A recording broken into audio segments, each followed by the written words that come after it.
Who would win in an archery tournament between the three movie archers of 2012, Merida, Hawkeye, or Katniss?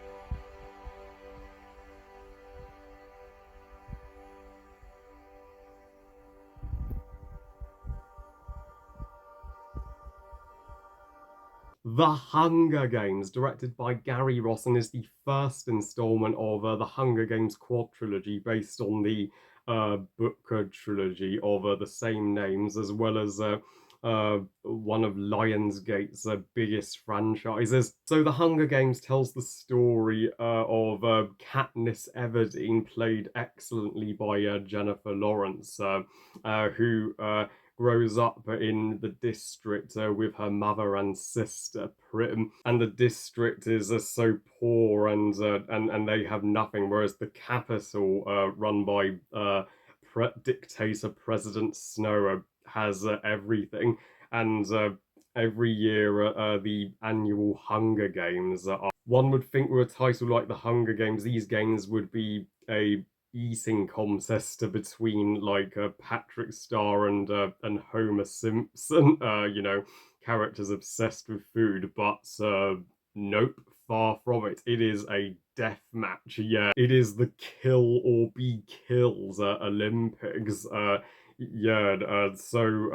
So when her sister Prim is her name is drawn to be the female candidate. So Katniss selflessly volunteers herself to save her sister's life, and Peter is the male contestant picked. So the two of them do their best to just to stay alive and get back home to their families.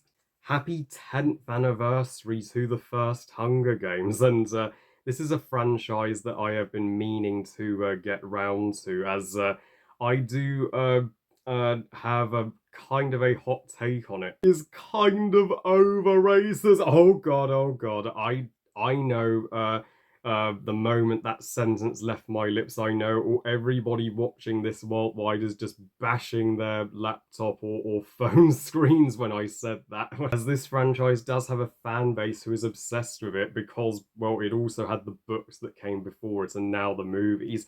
But for me, The Hunger Games is no Wizarding World, it's no Middle Earth, and and it's not even Narnia for me. So, but it's still leagues better and more worth your time than shitty Twilight or 50 Shades of the adult teen movie adaptations.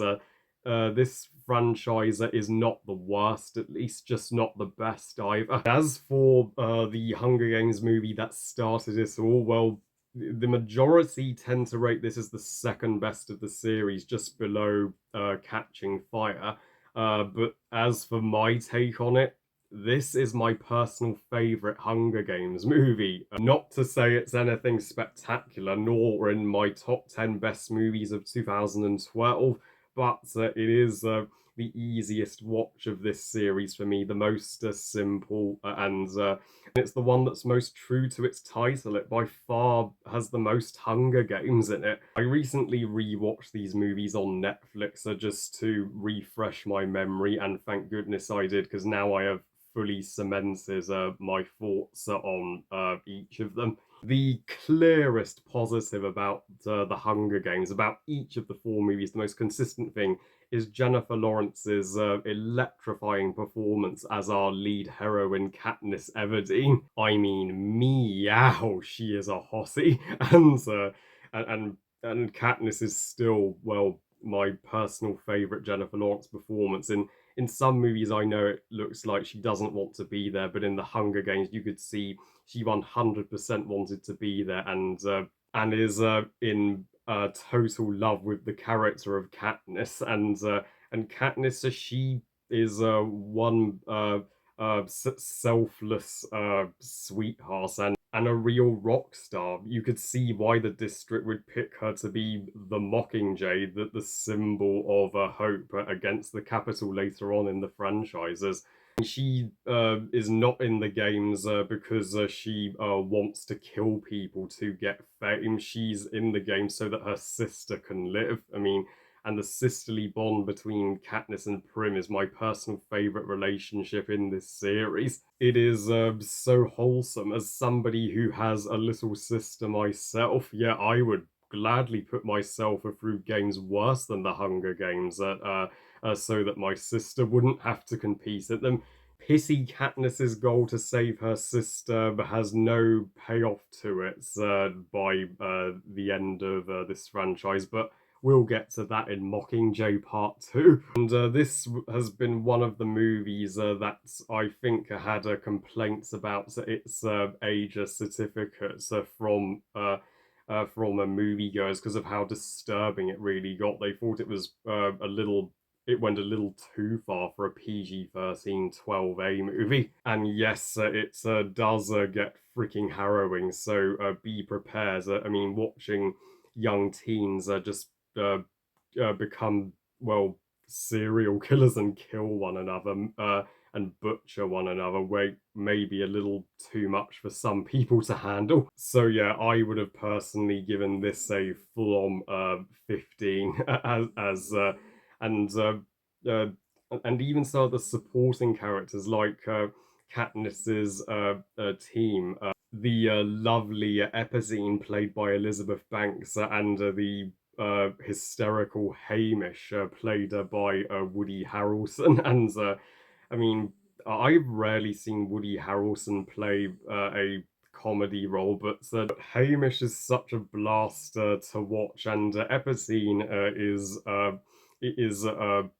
full of sweetness, and you can see that Epazine and Hamish, yeah, treat Katniss and Peter like a family. And I can't really talk about President Snow because he's barely in this movie. We'll touch on him more in the sequels, but James Newton Howard's score is a full-on bullseye, and James Newton Howard is still one of the most underrated and underappreciated composers working today. I mean, is it going to take Katniss firing an arrow at the Academy Awards to get him an Academy Award nomination for Best Original Score already? Uh, though though the Hunger Games still has its share of flaws, despite being the most satisfying of the four.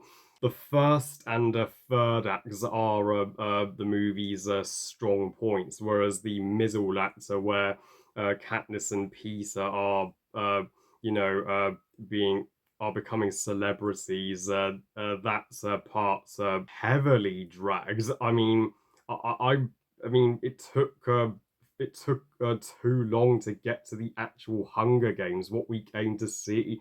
For most of that middle act, I was just yelling boring. Though the only decent moment in the middle act is when Katniss she fires the burnt arrow and hits the target with complete accuracy, but the board members totally ignore her like a bunch of arseholes. So she appropriately shoots an arrow at an apple to get them back.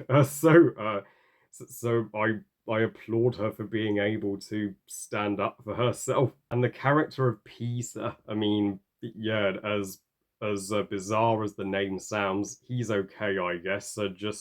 I just never uh, cared about him as much as I wanted to. And the love triangle between Katniss, Peter, and the other guy, whose whose name I've forgotten, wasn't as invested in. I mean, is the common trend in a teen novel adaptation. You are guaranteed a love story like that's like a soap opera where the viewers are are just gonna be like, oh, they're gonna bang. Oh, she's pregnant. Which guy is she gonna go for? I was far more invested in the bond between Katniss and Prim than I was the bond between Katniss and Peter. In all honesty, no offense to Peter's actor, he's a damn good actor and is capable of extraordinary performances. And this movie was only made on a budget of like $70 million, and you can just tell that Lionsgate did not put in enough money into this movie.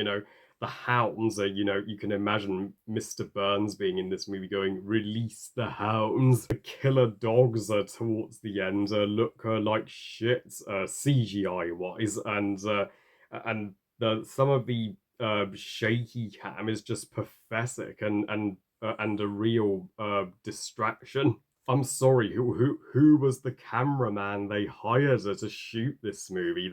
They need more training with the camera before they ever should be allowed to film another movie again. It's like they got Patrick Star from SpongeBob to grab the camera during the action or something.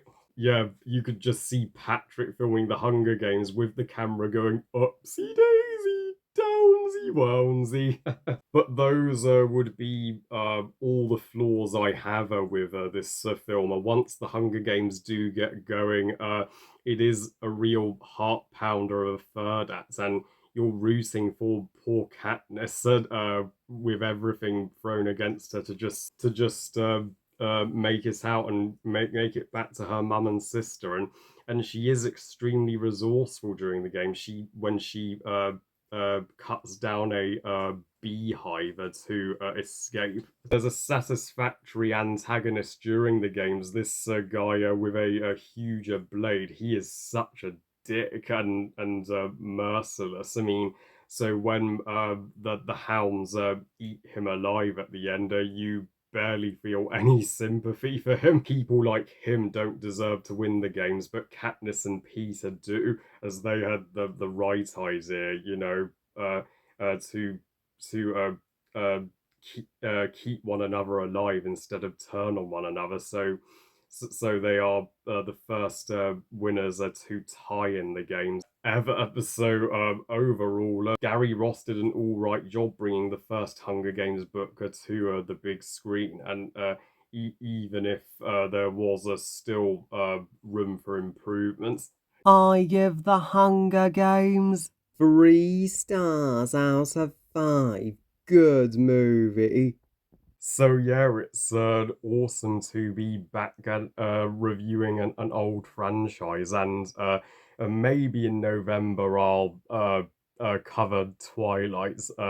You you never know. Well, I love you guys. Thank you for watching. I hope you guys enjoyed this review. What are your thoughts on the Hunger Games, the first movie, not the sequels? Are you with me in that it's the best of the quad trilogy, or are you with the majority and think, nah, Catching Fire is superior?